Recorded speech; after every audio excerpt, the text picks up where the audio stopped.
عموماً به د ادم خبره کیږي، عموماً به د ادم خبره کیږي که هر ځای کې د غنم خبره کیږي، عموماً به د ادم خبره کیږي که هر ځای کې د غنم خبره کیږي. ته زما د خوار اولس لاشونه ویني، ته زما د خوار اولس لاشونه ویني، په اخبار کې د ماتم خبره کیږي. او دلته خوره له فساد سره مخ ده، دلته خوره له فساد سره مخ ده، هلته بیا د محترم خبره کیږي. السلام علیکم ګرانو مینوالو، زه یم ستاسو ورور امیر قرار په خپل ادبي پروګرام د زړه قرار کې. ګرانو مینوالو، څنګه چې تاسو ته پته لګي چې همیشه هم دا ښه وي چې کم ملګري زموږ د پښتو ژبې لیک کوي، د پښتو ژبې خدمت کوي، هغه خلک راولو او ستاسو مخې ته یې کېنوو. نو په دغه اړ کې چې کوم دی نن بیا راغلي یو او د یو ډېر زیات خوږژبي شاعر خواله چې نوم یې دی امام منظر. امام منظر صاحب ډېره زیاته مننه د وخت راکولو هم او بیا موږ سره د ناستي یو جهان مننه. مینوال خو تاسو پیژنئ جي، نو لالا ډایرکټ په سره جي څه شاملو؟ ډیره مننه جی. السلام علیکم مینوالو، السلام علیکم قرار صاحب، مرحم نساتوال صاحب، شمشاد صاحب ما د مخامخ ناسته صاحب کې بیخي نه وي ژوندې شي اشنغر کې، بالکل چې د هیڅ کار نه وي سړی شي اشنغر کې. کارغان چې دلته پاتې شي بازان ته نه جوړیږي، ګیدړ چې یوه شپه وکړي زمری شي اشنغر کې. او چاویل څوک قیوم خان شو ما ویل غم مه کوه یاره، چاویل څوک قیوم خان شو ما ویل غم مه کوه یاره، یو نوی باچا خان به رازلمی شي اشنغر کې. د لر او بر د ټولې پښتونخوا جواب ته ډیر دی که یو درته قسم د لیونی شي اشنغر کې.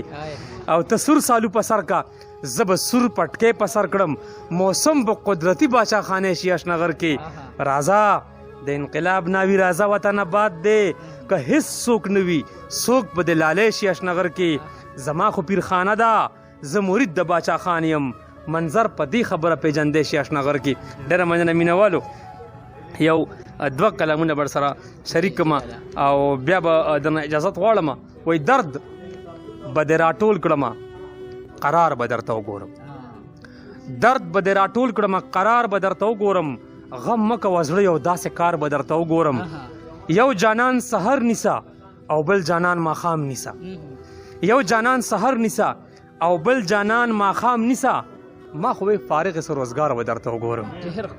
مه جاړه بچیا نن ماښام چې مونځ ته لاړ شمه، مه جاړه بچیا نن ماښام چې مونځ ته لاړ شمه، ډک جومات ته ښه غوندې پیزار به درته وګورم.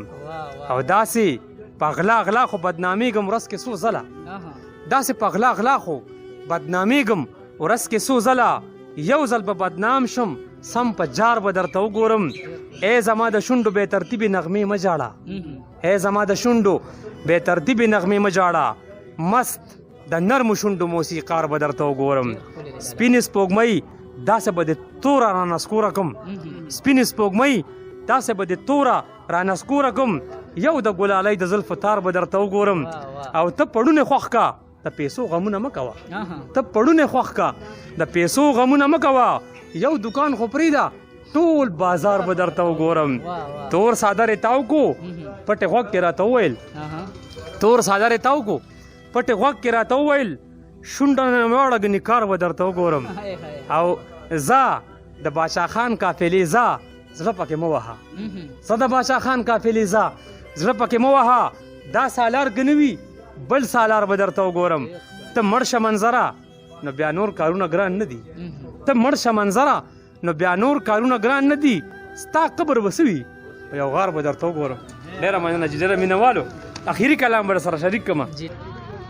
شمشاد صاحب وایي تندر په مونږ پرېوتو او لاړو باران بل پلا، تندر په مونږ پرېوتو او لاړو باران بل پلا، اور دلته بل کو او روان شو جانان بل پلا.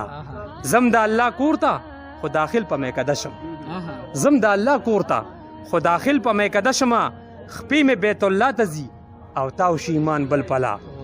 ښه شوه چې د زلفې په لاسونو کې راټولې کړي، ښه شوه چې د زلفې په لاسونو کې راټولې کړي، خیر شو اخبار ولیکل چې لاړو طوفان بل پلا. او دا خو د زړه کار دی نو په زور خو مینه نه کېږي، دا خو د زړه کار دی نو په زور خو مینه نه کېږي.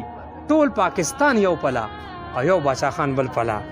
کونډه شوه دا څوک پسره جوړه کې ځای چې وګورو، کونډه شوه دا څوک پسره جوړه کې ځای چې وګورو، چغه شوه او لاړل بنګړي یو خوا پیزوان بل پلا. راغله زما چمته لکه صدر چې دوبۍ ته ځي راغله زما چمته لکه صدر چې دوبۍ ته ځي څو رقیبان یو پله او څو رقیبان بل پله څنګه به قاتل د جیل خانې نه بهر نه ګرځي څنګه به قاتل د جیل خانې نه بهر نه ګرځي دلته منصف یو پله روان د بیان بل پله ورک بشي د ژوند د حادثو په تورتمونو کې ورک بشي د ژوند د حادثو په تورتمونو کې میر د قافلې په یوه لاړو کاروان بل پله چرته ستا د مات بنګړي ټوټې خو پکې وښکاري چرته ستا د مات بنګړي ټوټې خو پکې وښکاري ټول شاهي باغ یو پله او ستاسو ډیران بل پله هاي د امیدونو کارخانې مې جوړې ورانې شوې مرحم صاحب هاي د امیدونو کارخانې مې جوړې ورانې شوې وینم چې روان شو منظر داسې جانان بل پله ډېره مننه ډېره مهرباني تر بلې مرکې پورې خپل ورور امیر قرار له ورکې اجازه ته د لوی الله په امان